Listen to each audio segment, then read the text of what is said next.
I've known Ravi for maybe longer than we should mention, but at least 20 over years. Right. And we're here today at Sheraton in PJ, and we're about to enjoy a really nice lunch. Thank you to the Sheraton for hosting us today, and thank you, Ravi, for joining us. Thank you. It's a pleasure. Thank you so much. Yeah, so it's good. It's good. So, Ravi, tell us a little about what you do and what you've been up to lately. Okay. Thank you so much, Nordin. Okay. And I would like to thank everybody for the great job they've put forward to get this thing so beautifully done. Yeah. I'm the Jaya manager for communications for MRCB GK. MRCB GK is a mega development company which is involved in the LRT3. LRT3 is a project which was started in 2016 and will go up to 2024 to complete. And it's a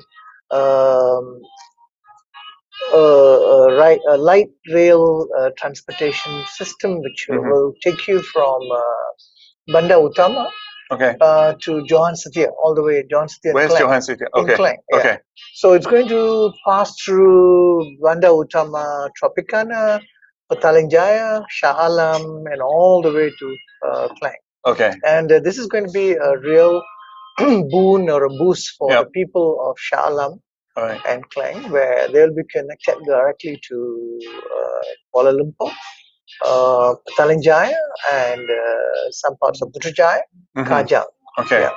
So now, to get from Klang to, let's say, from Klang to KLCC, how long does it take? It takes if you're driving, it takes you about easily about an hour or so.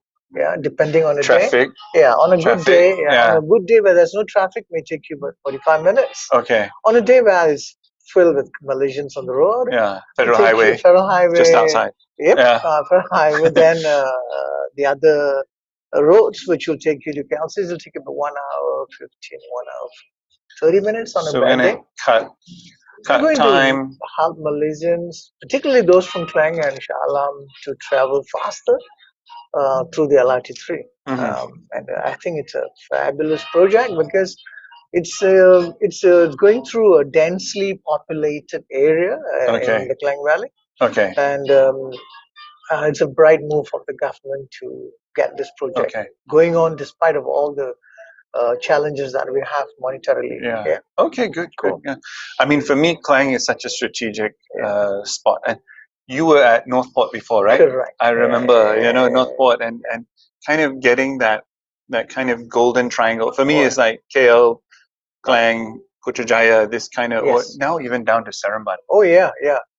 Stretches up to they call it the extended Kuala Lumpur, stretches up to Nilai, stretches up to Bentong, the side. And it's going to be a fabulous Greater KL project. Greater KL project, And this is part of it whereby it's going to bring about greater social mobility, economic mobility, and also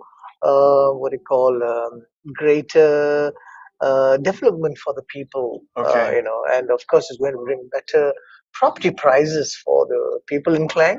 And there are already a lot of developers already advertising, saying that the LRT is coming, and and they're on it. They're on it, and they are fetching a good bargain too. So they know where it is, then they know where to build. Exactly. Okay, good. No, this is fun. I mean, to digress, I always remember I'm from Australia, from Sydney, and I know my mom is watching. Hi, mom. What we used to do as kids, we get on the train and go to school. So if you accidentally, missed your stop, you could go all the way down to Darling Harbour in Sydney. And I think that now that mobility from Klang, that's I think going to be a wonderful experience for almost like all those youngsters out there. Don't give them any ideas. Sorry, none of this is a business channel. I know. We all have done that. So we call it very commonly here Ponting Sekolah. Ponting Sekolah. Ponting Sekolah is a very nice term, which most of us have done it in some way or other. But you're right. It's going to give greater mobility. Okay. for a child who's going to school, or for a university student who's going to university, or the person who's even going to the market. Suppose you Yeah. want to buy something in Klang, or suppose Yeah. you want to try a bakute in Klang. Then you can't get there. Yeah. So you can also, like for instance, how people are looking at Kajang Satay now. Yes. Yes. The connectivity Exactly. for Kajang Satay is Yeah, yeah. awesome. So Yeah. it's Yes. connectivity. Yeah. It's just like right near there, right? Isn't it? Yeah. No, it's good. Hey, try the food. Try the Sure, food. sure. I'm cool. Yeah, Yeah. thank you. No, Thank it's you so much. Yeah. we really I know a lot of people have been tuning into this show to see the food, and Sheraton, PJ especially. One of my favorite things is the fish and chips. So it's really good here. For those, especially those people I know from the UK who miss a good fish and chips, or Australia who miss a good, this is the spot to come. Um, a lot of times we talk about COVID recovery, Right. and this kind of like, I like to call this like post-COVID economy. What do you see happening in the next?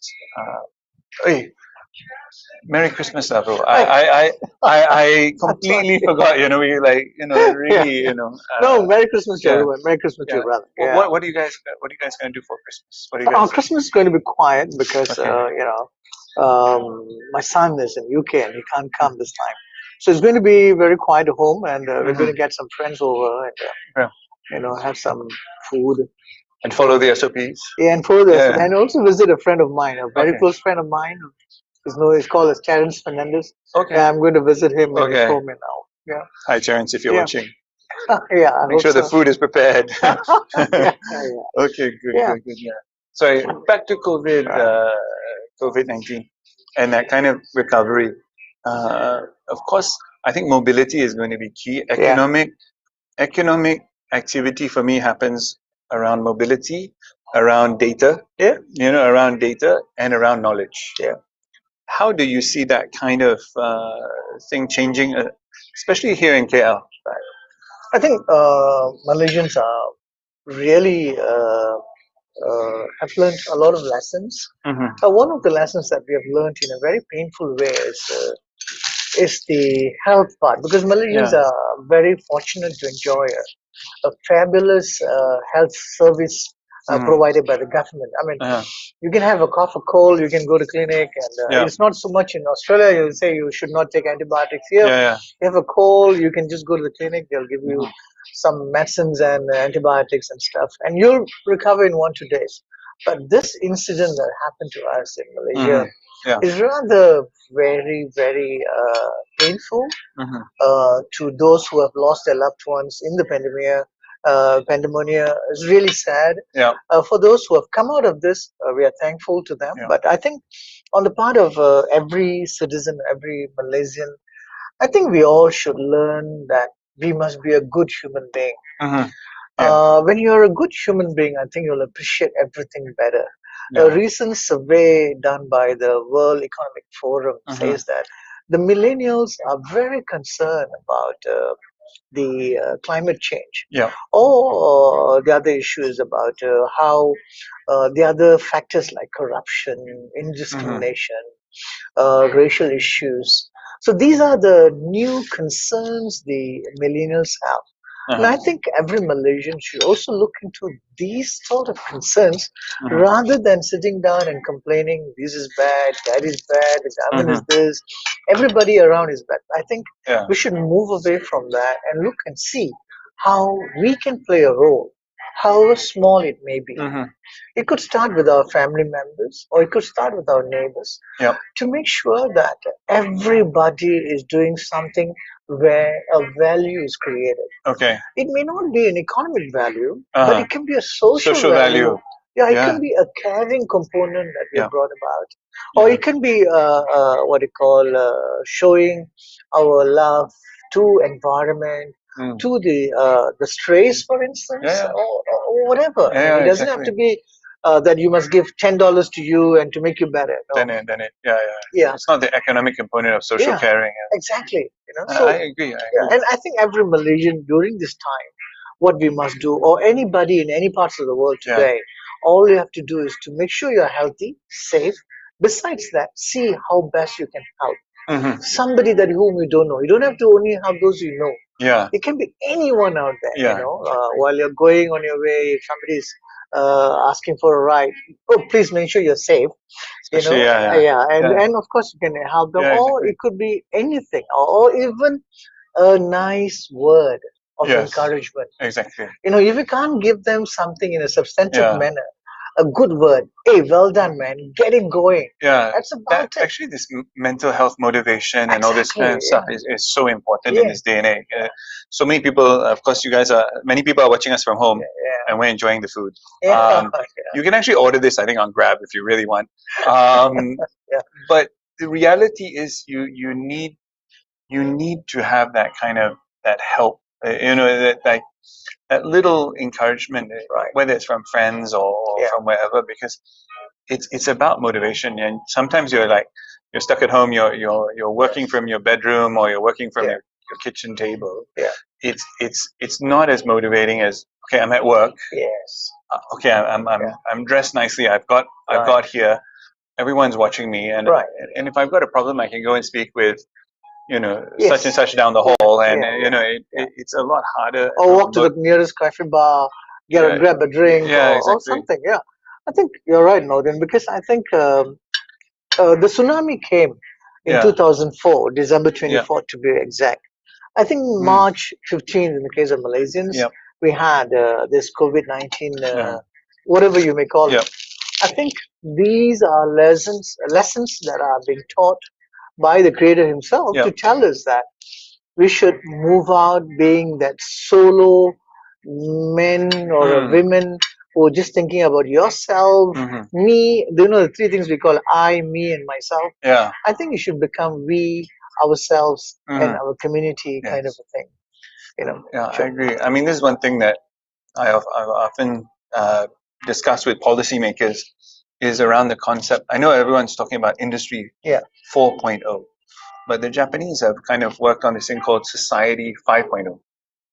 Where you are, okay, how does the society, how do individuals within that society solve the problems for society in a profitable and sustainable manner? And I think that's that kind of what you're really talking about. Is society has to come up with our own solutions. We can't necessarily, it's the government should do this, the government should do that. What have you done to try? Exactly. I think naturally we all like to have this warung chat, or the mama shop chat, where we will have one person to blame on everything that we could. Yes, I think we have done enough of that. I think it's about 60 over years now. We may have done that. I think today or tomorrow or even after this, I think what we should do is to talk about something good, something little that we can do. If five of us get together and say, hey, let's help this family. Let's help this child who's now one in need of a computer or a laptop. Or let's help this family which is not having enough to eat. I think this is what is going to make a difference. I think so. And this has to be done beyond the worst criteria we call race, religion, and your economic status.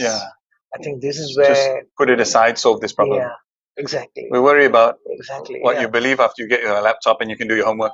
Exactly. If the child could go and do a homework using your group 5 of your laptop, I think that's where you're making a difference. I think so, and I think that's where we've got to head to. And when we were talking before we went live a little bit on crisis management. And really COVID-19 has taught us so much about crisis management and kind of almost redefining the art, as it were.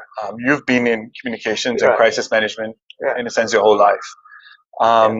What do you see as the kind of softer approach? How do we see a way forward that involves more people and driving this social change that is actually beneficial to everybody, but doesn't necessarily have to come from an economic standpoint. And how do we kind of make that a culture? I think that's a very good question, because crisis communication can be approached in many ways. Of course, the key things is to know how to manage it, how to control it, and how to contain it. I think every professional who's doing it will know. I think what you said was just nice to say. How do you humanize it? Yeah. Yeah. I think crises are meant to happen. It's the readiness that everybody's talking about. Yeah. When you humanize the people who are doing or managing crisis, that's where you see a greater impact on the society, a greater outcome. Yeah. And that's where it's a challenge for practitioners like you and me to bring about this great change about humanity. See, humanity is the one little thing which is being lost in today's busy business, money making, or capitalist environment. I mean, it's not right. It's not wrong to make money. No. It's not wrong to be busy, or it's not wrong to be a capitalist either. But I think what matters most today in this current COVID scenario, whatever, I think humanity component must be really brought to awareness, because people have taken it for granted. Yeah. Nobody really pays much attention. Then once we bring in the human component to crisis, I think that's where we will see a significant change, not only within the COVID-19 or whatever future crisis that we're going to face. Yeah. I think the practitioners like us, the communication practitioners, must be really what you call stuffed or packed with humanity, so that, because you and I know what is the theory, what is the do's and don'ts, what is the checklist, we all know. But what matters most is the value adding to humanity, which will bring about a greater resilient society out large. Now, one of the things I've noticed, I don't know, the last 5 years really. I mean, also, of course, our friend Donald Trump has really used this word fake news. It's really kind of like almost branded fake news as a thing to worry about. But I think it's a real problem, a real issue. Yeah. And how do you look to deal with this? Because it's very easy. I mean, you can pick up your phone, tweet something, and then 1,000 people pick up their phone and tweet something or retweet it, and it becomes real when it may or may not be real. So how should, like, the CEOs out there, the kind of corporate guys who are kind of hit by a crisis, and it could be from cyber troopers, it could be from anybody, could be from an angry employee or something like this. How do you then deal with that? Right. I think the communication practitioners today are facing a major challenge, rather, because communication used to be, once upon a time, very static. I mean, you listen to the radio. Yes, radio is placed in one place. Yes, you see the TV, it's also in one place. But today, if you know that, it's all in one device called mobile phone. Yeah. You can use it for everything. Yes. It does everything except your mom and dad. Yeah. Literally. Although I use it to call my mom all the time. Yeah. Not my dad as much, but I will, I promise. All right. So it's very important to know that it's a challenge. And as you rightly pointed out, Nordin, people we are all human beings with a lot of emotion. Yeah. There were times where we couldn't express, but today, express is our lifestyle. Expressing ourselves is a lifestyle where everybody can express anything. If you don't like something, if you don't like the food, if you don't like the traffic, not eating the food. You got to eat some of it. There are people who watch the show who complain, Nordin, this guest didn't eat, that guy didn't eat. You're sure? He's going to eat, okay, guys. Yeah, I'm going to eat. Trust me. Sorry, go ahead. I think very important to know that when you can express, you must also know the borders, or what is your limit. Because when you become limitless, that's when the problem comes to. So yes, you have the right to express, but be mindful of the fact that what you're expressing can cause a severe damage to a product, to a service, to the service a company rendering, or to the human being that you are unhappy about. So social media is not for venting of frustration. Social media is also for racing the beautiful nature of a person or the country or the service or the product or the ambience that you are enjoying so much. You know, like for instance, just about 3 months down the road, you couldn't go anywhere. Yeah. Today I can come here. Yes. Today I can savor this beautiful lunch, and I could be in the show with you. Yeah. We couldn't do. We could only do it over a webinar or something. Yeah. So this is what we must appreciate, because it's fake news has become the main news today because of too many people adhering or falling for it. I think everybody, as you asked just now, it's very important for us to ascertain where is this news from. Call the source. Check with them. Is this true? Yeah. Like 2 days ago, I got a message saying that, hey, Ravi, try this number. If you have anybody above 70 years old in your house, call this number. I'm not giving the number.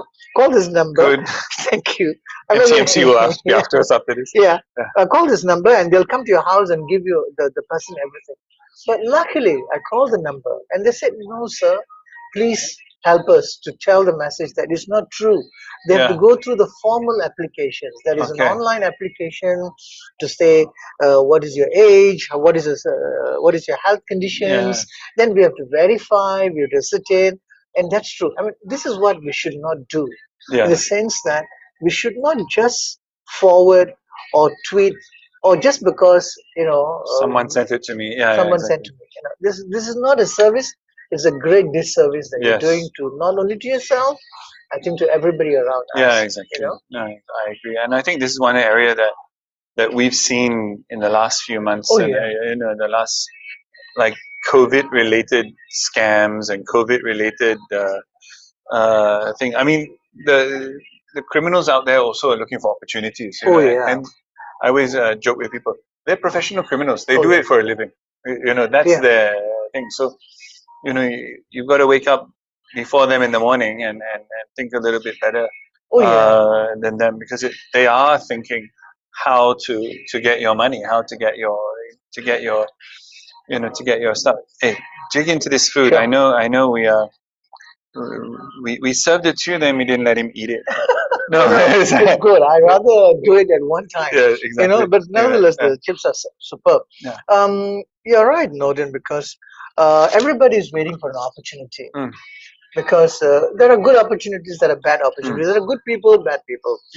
Good intentions, bad intentions. So it all boils down to the key factor about what is our intention. If the intention is right, I think you don't have to worry about anything. If the intention is wrong, that's where it's scary. That's where everything starts. So now that we're coming to the end of the year, we're coming to Christmas, New Year's, and this. What do you see as we're looking at March for potential rollout for the vaccine in Malaysia. Yeah. How do you see that going? What do you kind of see as kind of some of the communication problems that rollout will have? We saw a couple of days ago, questions on why is it taking so long. For me, I was actually quite okay that Malaysia. Okay, you want to check? Let's have a look. Malaysia is also a country where it has its own rules and regulations. Oh yeah. Just because another country does it doesn't mean we have to do it that way here also.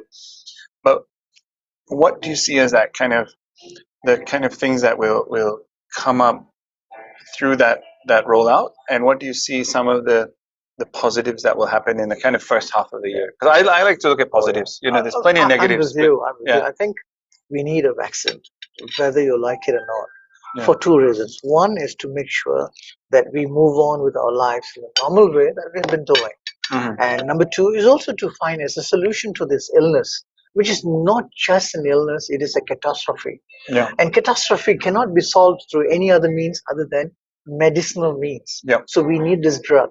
So of course we have been seeing a lot of videos now saying that somebody was saying that the Prime Minister of Israel was given a jab, and then they were saying that it's not true. They pushed it in and the jab went in and the syringe did not go through, the needle didn't pierce through. Guys, there are many ways of looking at things, but remember one thing, that is we cannot be falling to all these soothsayers who are negative. Yeah. We need the vaccine. The vaccine, and the government has got enough professionals to ascertain what is best for the Malaysians or for every country in the world. And the respective governments will definitely evaluate and see whether which particular brand or which particular country's vaccine that we can take. And we in Malaysia were very fortunate because the government from day one, before the budget and after the budget, have been literally talking about this vaccine and the allocations, and they have done it so. So it's about time we take it seriously. And yesterday there was this form. There was a what do you call a feedback the government is doing. Would you like to have the vaccine? If so, why? If not, why? And all that. So I was very enthusiastic, saying that yes, I need it. Even suppose something goes wrong with me, because in the medicinal industry or in the pharmaceutical industry, you must understand that they must do enough tests, and I don't mind being a test to this cause, because I'm looking at the future generation. Yes. You know, medicines must be tested. I don't mind being the guinea pig, because I think the future generation that matters most. The children. The children. Yeah, exactly. Yeah, I mean, we must give ourselves to be tested. We cannot be saying, I don't want, I'm scared. Yeah. I mean, come on. I mean, I think sitting in a hospital bed for 2 weeks or a month with COVID is a whole lot scarier than getting a needle in your arm. And the recovery rate or the positive rate is about 96-97%. Yeah. I don't mind being the 0.3 or the 0.7%. If it fails, I don't mind, because I think what matters most is the future generations. We need a vaccine, and it must be done today, if not tomorrow, or as you said, the first quarter of whichever schedule that we fit in, however we get it. So we cannot be pessimistic, saying that, oh, you shouldn't, or you cannot, because it's very painful to be in a hospital. In a environment where it's so secluded, you cannot come out live. You cannot come and see even the trees outside. That's how it is in the hospital. So I rather we take this as an opportunity and make sure 2021 is going to be really better, because 2020 has been quite interesting. Interesting. Interesting. Thank you for having me. Exactly. I think it's very important that we look into it in an optimistic manner and say, the future is here. Let's embark on it. Okay. Ravi, I really want you to get stuck into your sandwiches. And I really want to thank you for joining us. It's great to see you. It's always a pleasure to meet someone who has done so much for Malaysia's industry and Malaysia's communication industry, and really thank you very much. Honor to have you today. And we will definitely knock on your door if we have any other further questions. And I think if you have any further questions also, I know that people comment. We don't answer the comments live on air, but I'm sure Ravi will be happy to answer anything, or if you have anything for me. So thank you for joining us, and thank you for also Sheraton PJ for hosting our lunch today. And we will see you again next week. And for those celebrating Christmas, have a Merry Christmas. Merry Christmas, everybody. Thank you so much, Nordin. Thank you so much. I really appreciated this, and it's been fantastic to meet you after so long. Yes, exactly. So thanks again, and thank you for joining us today, and we'll see you again next week.